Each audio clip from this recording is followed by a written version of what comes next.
يسعد لي صباحكم ومساكم، اشتقت لكم ورجعنا بفيديو جديد ان شاء الله يكون على ذوقكم. اول شيء بدي اياكم ما تنسوا تصلوا على سيدنا محمد، تدعوا لاهلنا بسوريا وبكل بلاد العالم، الله يا رب يفرج همهم ويعطيهم الصحه والسعاده والهنا يا رب العالمين. اليوم فيديو بياخد العقل، فيديو كتير حلو هيك رح وديكم. اخيرا رح اروح شوف الكانجرو وش لوش، كتير قريبه منهم رح اكون. وكمان رح نعمل مع بعض فطور كتير طيب، رح نعمل مع بعض قهوة. هذا روتين يوم الأحد كيف قضيته. فبدي اياكم بالاول ما تنسوا تحطوا لايك اذا انتم لساتكم ما حطيتوها، زعلانه منكم عدد اللايكات كتير قليل. وطبعا يعني بهالفتره انا مقدره كتير كتير انه انتم هلا بيكون عندكم عيد تنظيفات هيك قصص، بس بدي اياكم تشيروا الفيديو قد ما فيكم مشان تكبر قناتي الحلوه فيكم. خلينا نبلش الفيديو. مثل ما انتم شايفين بلشت يومي بالقهوه والشاي، وكنا بسرعة لازم نفطر ونطلع مشان ورجيكم المناظر اللي عن جد بتاخد العقل. مكان هو حديقة موجودة بملبورن، على بعد من بيتي تقريبا شي نص ساعة. بس بدي لكم المكان بياخد العقل. انك تكوني هيك شايفه قدامك الكانجرو عم يتحركوا، وعادي جدا انك ممكن تلمسيهم اذا يعني اعطوكي فرصه.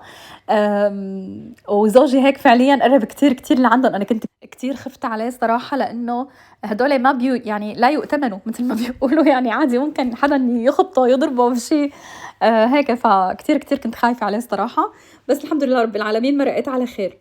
انتوا قولوا لي شو اخباركم، كيفكم وكيف صحتكم؟ ان شاء الله يا رب تكونوا كلياتكم بالف صحه وبالف عافيه. هيك اليوم الفيديو ما حبيت، هي عم ورجيكم اياها، هي كتير طيبه. اليوم رح اعمل قهوه من غير سكر، بما انه يوم الاحد يوم الفري تبعي، فرح اخذ وحده منها. عن جد طعمتها بتدوب يعني شيء ما طبيعي. انا صار لي كتير زمان ما عم اخذ سكر، بس هي ما بقدر اوقف قدامها الصراحه، هي نقطه ضعفي وهلا صرتوا عارفانينها. هي شوكولاته، طبقه شوكولاته كتير رقيقه. هي حلو تركي، يعني اللي موجودين بتركيا يمكن يلاقوها، ما بعرف بقى. طبقه شوكولاته كتير خفيفه غامقه، وجواتها الحلاوه الشعر. تعرفوها هي الحلاوة الشعر اللي بتدوب، بتمكن ذوبان، حلاوة طحينية بس هي شعر هيك بتكون مفتفتة هيك بتاكلوها بتدوب. حسيتوا باللي أنا حاسسته بتجنن. يعني أنا أكلت منها ولساتني هلأ إذا بتعطوني واحدة تانية ما بقول لا، بس عن جد ما بسترجي. هي وحدة بالأسبوع يعني إذا قدرت أخذها، حتى والله ما بسترجي كل أسبوع أخذ منها، لأنه عن جد كتير فظيعة. هي هون صارت فنجان القهوة جاهز وكلياته تمام. طبعا انا ما نزلت لكم لهلا الروتين تبع التجديدات وتغييرات المطبخ، بس هذا لانه التفاعل كتير قليل صراحه، حرام هيك فيديو ينزل بهيك تفاعل. فقلت لحالي رح اتركه لبعد العيد، بتكونوا هيك خلصتوا عيدتوا ارتحتوا، ولادكم خلصوا امتحانات وفضيتوا، وبنزل لكم يا فيديو حارق خارق متفجر باذن الله، كتير رح يعجبكم. بقى هلا مثل ما انتم شايفين فتحت الشباك واجت لاشرب القهوه، قامت اجتني لوسي. لوسي هي الكلبة الشريرة تبعي.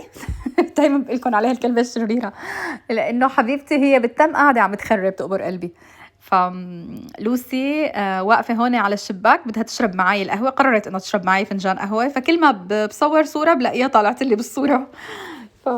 بس كنت عم بشرب القهوة وعن جد كتير اشتهيتكم، وهي عم ورجيكم اياها من جوا للشوكولا، شيء بيدوب ذوبان. اليوم انا حابة احكي لكم عن تعليق اجاني، وحابه هيك انه ندردش بطريقه الحكي وطريقه النصيحه لما البني ادمين بيجوا بيعطوها لبعض.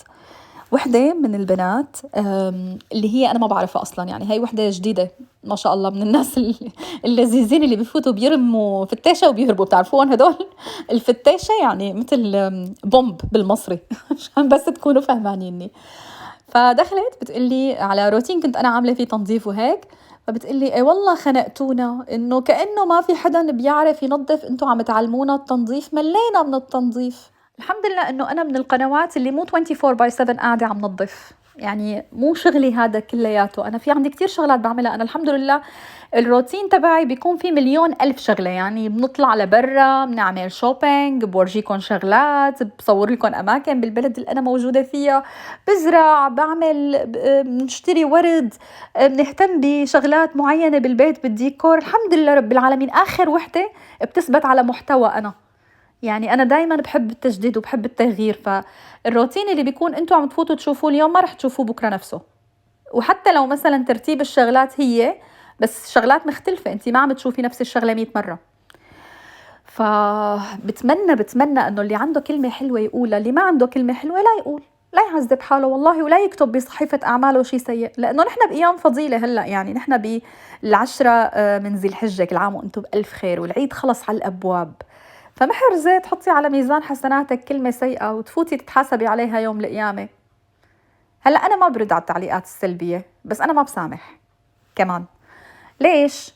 لأنه من غير وجه حق، يعني الغلط من غير وجه حق. ما عملت شيء لحدا أنا حتى يحكي معي بطريقة ما لطيفة، ما غلطت بحدا، ما قللت أدب على حدا، ما دخلت على بيت حدا وخدشت حياءه، لا بطلع بحكي بكلام غلط، لا بحكي على حدا. الحمد لله رب العالمين. أهلي ربوني على إنه اللي بضايقني ببعد عنه، هي آخرتي أنا مع الناس طيبة جدا، بس أنا اللي بيضايقني بقطع علاقتي فيه، بس ما بفوت بسأله. الحمد لله رب العالمين أنا ماني هيك. يعني الواحد بيعرف إنه بالأخير رح يتحاسب على عمله، فالواحد يطلع تحت رجليه. بكرة أنا ما بعرف، أنا هلأ عم بحكي معكم وعم بعملكم هالفيديو، شو عرفني أنا بكرة موجودة ولا لأ؟ بالأخير الكلمة أنا يعني عم طالعها من تمي، قبل ما طالعها من تمي بنتبه عليها منيح، مشان الواحد ما يكون في بميزان حسناته سيء، يعني ما يكون في ميزان سيئاته سيئات كتير. نحن مو ناقصين، يعني أكيد في نحن بني آدمين مو ملائكة، أكيد بنغلط، بس بالأخير شو ما بيصح غير الصحيح. والبني آدم اللي متربي على إنه طول الوقت يغلط، يعني سبحان الله، اللي متعود على إنه طول الوقت يعمل شغلات صح رح تميل الكفة للصح أكتر. فنحن ما بدنا نميلها للغلط، بدنا نميلها للصح. فانتبهوا على أنا هاد يعني للناس بس اللي بتكتب تعليقات سلبية، انتبهوا على آخرتكم، لأنه صدقوني آخرتكم بشعة. يعني اللي بيتم هيك بهاي الحالة وموجود بس مشان يأذي من غير أي سبب، والله العظيم آخرتكم كتير بشعة. فمشانكم مو مشاني، أنا بالعكس أنا عم باخد منكم حسنات وأنا قاعدة بمكاني. أنا على فكرة ما عندي مشكلة أبدا إني أعزم حدا ويحكي علي. شو رأيكم؟ تعرفوا ليش؟ لأنه أنا بكون عم باخد حسناته يعني وأنا قاعدة ولا عم بعمل شي، بالعكس يا محلى الحسنات اللي بتجي من غير ما أنتي تتعبي فيها. فاللي بيحكي علي يحكي 100 أهلا وسهلا، بس آخر شي شو؟ أنا عم باخد من حسناتك وأنتي عم تاخدي من سيئاتي، يعني رح أفوت أنا على الجنة على حسابك. فانجوي بقى. خلينا نرجع شوفوا بنتي يعني من كتر ما انا جوعانه ما انا قدرانه تستنى على هالجبنه قد ما بتحبها. هلا انا حطيت الجبنه اللي كنت جايبتها من عند الزلمه التركي، وبلشت حطيت عليها بندوره، وحطيت عليها بقدونس، حطيت عليها كمان نعناع، حطيت عليها شويه بابريكا وزيت زيتون منيح. وبنتي كانت يعني عم تقلي قديش طيبه هي الجبنه، انا بعشقها. الحلو فيها هي الجبنه يا بنات انه ملحها مو كتير، فبناتي ما بيتضايقوا منها. يعني عاده لما تكون الجبنه ملحها كتير ما بيعودوا بياكلوها، بس ملحها مو كتير، فمشان هيك كتير كتير كانوا حابينها. وجبت شغلة من أيام الطفولة بستخدمها، تعرفوا طحينة الصيداوي؟ الناس اللي من لبنان، الناس اللي بالشارقة بدبي، ما بعرف إذا أنتوا بتعرفوها اكتبولي. موجودة عند الكحلة اللي قلت لكم عليه. طعمة الطحينة بتجنن، يعني كلمة بتجنن والله العظيم قليلة. هلا بقى بدنا نساوي الفول اللي انا اوريدي مدمسته من رمضان، الله وكيلكم. شوفوا ما شاء الله مثل الفل وما اختلف علي بولا شيء، بس تحطوه بالفريزر بيتم معاكم مثل الفل. هلا انا اوريدي كنت حاطه فيه، كان محطوط فيه ليمون جواته، فهلا رح طلع قطعه الليمون الموجوده جوات الفول، وبعدين عم بعصر عليه ليمونه، نص ليمونه هي ما شاء الله. انا طلبت من دور داش ليمون لانه كنت ماني قدرانه انزل وقت اللي كنت مريضه، فراحت جابت لي البنت اللي جابت الطلبات يسلم ايديها يعني، بس انه هي جابت الكيلو تبع الليمون، جابت لي 4 ليمونات. الليمونه شيء ربع كيلو تخيلوا. اذا بدكم تحطوا يعني ربع كيلو اكيد ما رح تحطوه على طبخه، فصارت نص الليمونه بتقضي كانها ليمونه من كتر ما الليمونه ما شاء الله هالقد كبيره. هلا هون رح بلش احط شويه حمص كمان معه، ورح خلي شويه للوش، وبعدين رح احط زيت زيتون. وكتروا زيت الزيتون بالفول بقى، يعني زيت الزيتون إذا ما كان كتير هيك ومسقسق وسقسقة معناتها في مشكلة، لازم يكون الفول معبى زيت زيتون. فهلأ عم دوق الملح والفول كله تمام، بس رح زود هلأ بس شوية ملح لأني ما حطيت، وبعدين رح نبلش بقى نحط البهارات تبعنا. رح نحط شوية سماق، رح نحط شوية بابريكا ونعناع كمان، وبس هيك بنكون حطينا كل البهارات اللي لازم تنحط مع الفول. بعدين رح بلش اني احط كمان فليفله حلبيه، هي اللي بتفش القهر، هي عرفتوها؟ مو حده بس طعمتها بتاخد العقل. هلا اللي بده يسالني من وين جبتيها، انا جبتها من عند صحارى فريش، من عند مستر سمايلي اللي بيتم عم يضحك يسعد قلبه إلهي.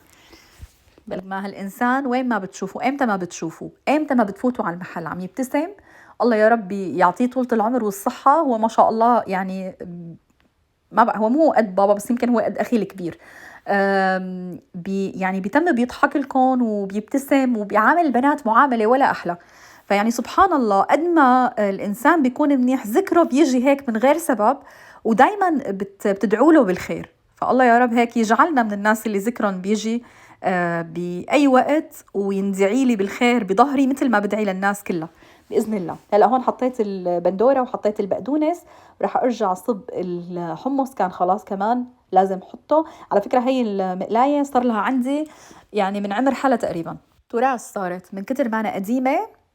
يعني سبحان الله، عن جد عن جد يعني بحبها كتير وما بكبها، حتى لو يعني إنه شكلها غير عاطفي بس كتير بحبها. بحتفظ بالأشياء اللي صار لها معي كتير، بحب احتفظ بهيك قصص. خاصة إنه يعني صغيرة وحجمها حلو كتير، بتقدري تحطي فيها مثلا تسلقي حمص، تسلقي بيض، كتير لذيذة. هلأ هون عم حط البصل، وهيك نكون خلصنا الفول اللذيذ اللطيف الجميل هذا اللي انتم شايفينه. اكيد بدكم جاي عبالكم تاخدوا خبزة وتغمسوا، صح؟ اعطيكم ولا لا؟ لا والله انا كريمة وبعطي، ما عندي مشكلة. فيا ريتكم والله جيراني كنتنا هيك فطرنا مع بعض اطيب فطور، فول سوري ومكتر. شوفوا قديش حطيت له زيت، حطيت له زيت ليوم الزيت هذا الفول، اكثر فول نحط له زيت اليوم هذا الفول. هلا هون رح بلش بقى اعمل التزيين للدفه الحلوه هي، لاني بدي احط لهم عليها كل الشغلات، وبعدين بالاخير كمان بحط لهم عليها الخبز اللي انا اوريدي كنت جايبته من عند في زلمه افغاني هيك بتوماس تاون. يا الله قديش الخبز تبعه طيب، يا الله يعني عن جد بجنن. نحن بنجيب من عنده يمكن شي بالاربع خمس ربطات بنحط بالديب فريزر، لانه صراحه ما بيصح لي انزل لعنده كل فتره وفتره. فالخبز تبعه دمار، بياخد العقل. الخبز تبعه مثل تبعنا هذا اللي طعمته كتير كتير طيبه، مثل خبز حجار القلعه، طعمه خبزه بتاخد العقل.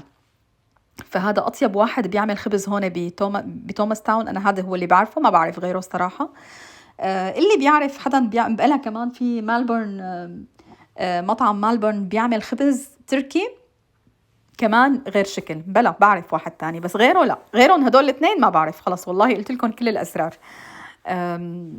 اسمه مالبورن كباب تقريبا، كمان بتوماس تاون. يعني فيكم تروحوا تجربوا الاثنين مرة واحدة وترجعوا. وهذا الخبز تحديدا بيتاكل بقى جنب هي القصص اللي نحن عم نستخدمها. هلا هون رح احط شوية مخلل، وعملت لهم كمان شوية بيض بالبسطرمة. هلا بقول لكم بكل أمانة جيبوا الزبدة، طعمتها كتير طيبة، الزبدة كتير كتير طلعت طيبة. يعني طعمتها مثل كأنكم جايبين لورباك. هي الخبز أنا اوريدي سخنته كمان، رح بلش بقى هيك يحطه على الدفة، وهيك بيكون فطورنا صار جاهز. الطعمة غرام، ويا ريتكم جيراني والله كنا أكلنا سوا. هلأ رح نروح على الكانجرو اللذيذ اللطيف الحلو ونتفرج عليه. هاي الحديقة موجودة بملبورن، رح أحط لكم الرابط تبع مكانها بصندوق الوصف. مثل ما أنتم شايفين هي حديقة كتير كبيرة، قد ما بقلكم كبيرة كبيرة كتير، يعني ما شاء الله بتقضي فيها يمكن يوم كامل وما بتخلصيها. فدخلنا وبلشنا، كنا حنطلع لأنه ما لقينا الكانجرو، وبعدين فجأة لقيناهن قدامنا. ويا سلام على السعادة، يعني أنا كنت عاملة مثل الأولاد الصغار عم بركض أركض أركض بدي أوصل عند الكانجرو لشوفه عن جد من قريب، لأنه كل ما كنا نقرب بأي مكان رحنا عليه. تحديقة الحيوانات تبع مالبورن كانوا ما موجودين، كانوا عم يعملوا لهم رينوفيشن للمكان اللي هن قاعدين فيه، يعني إعادة تغيير للمكان أو تجديد أو هيك. فما كنت قدرانة إني أشوفهم يعني. كمان رحنا على مكان وحدة تاني، مكان تاني كمان ما كانوا موجودين، أو كان هو الوقت تبعهم إنهم ياكلوا يطلعوا للناس قبل الوقت اللي نحنا وصلنا فيه، فكمان ما قدرنا. هلأ بقى تعالوا تفرجوا على هالكانجروز وعلى عم يتخانقوا وعم يضربوا بعض شيء ولا أحلى، مسخرة عن جد، وحياة الله شكلهم بياخد العقل. وما شاء الله عنهم قديشهم لذيذين. أنا عن جد كتير بحب هاي الشغلات، لأني بحس إنه الطبيعة الحقيقية إنِّك تشوفي هيك شغلات قدّامِك من غير أي حاجز، من غير أي فاصل، وهنّن بيخافوا منّا يعني، هن ما بيأذوكِ أو يعني بيعملوا فيكِ شي لإنه هن أصلًا بيخافوا منِّك. فزوجي قرر إنه يقرّب لعندُن لأبعد درجة. أنا هلأ عم أقرّب لكم بالكاميرا ما باسترجي أقرّب لهذا المكان، بس شوفوا شلون عم يضربوا بعض. حتى الحيوانات في عندها خناق، سبحان الله، مو البني آدمين بس. سبحان الله قديش لذيذين وصغار على فكرة كتير. شوفوا في هدول الأمهات كمان وفي منهم بيكون جواتهم يعني الأم بتكون حاملة ابنها، يعني أشكال سبحان الخلاق فيما خلق وقديشهم لذيذين ولطيفين. زوجي قرر إنه يقرب لعندهم على الأخير، وأنا الصراحة كنت خايفة ومرعوبة إنهم يعني يخبطوه أو يعملوا شي، بس هو كان مصر إنه يقرب لعندهم، والحمد لله إنه ما عمل ولا شي. بالعكس هن مثل ما قلت لكم بيخافوا من البني آدمين، فإنه بس البني آدم يقرب عليهم هن بيصيروا بيروحوا لورا. بس شكلهم كتير حلو كتير كيوت، حلا وجنا كتير كانوا مبسوطين تفرجوا عليهم. وكانت عن جد شغلة من الشغلات اللي كتير حلوة اللي الواحد عن جد لازم يعملها إذا إجا على ملبورن. لازم تتفرجوا على الكانجرو من قرب.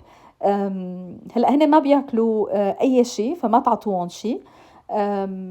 بس تتفرجوا عليهم ولاحظوا تصرفاتهم رح تلاقوا كتير كتير سبحان الله شغل رب العالمين وإبداعه بخلقه، وبإنه يخلي هالنوع من الحيوانات قريب لبعضه، يكونوا مكان واحد ويكونوا قدرانين يتعايشوا بين البشر بين الطبيعة. سبحان الخلاق فيما خلق. دايما الواحد هيك لازم يقول سبحان الخلاق فيما خلق على شو ما عم يشوف.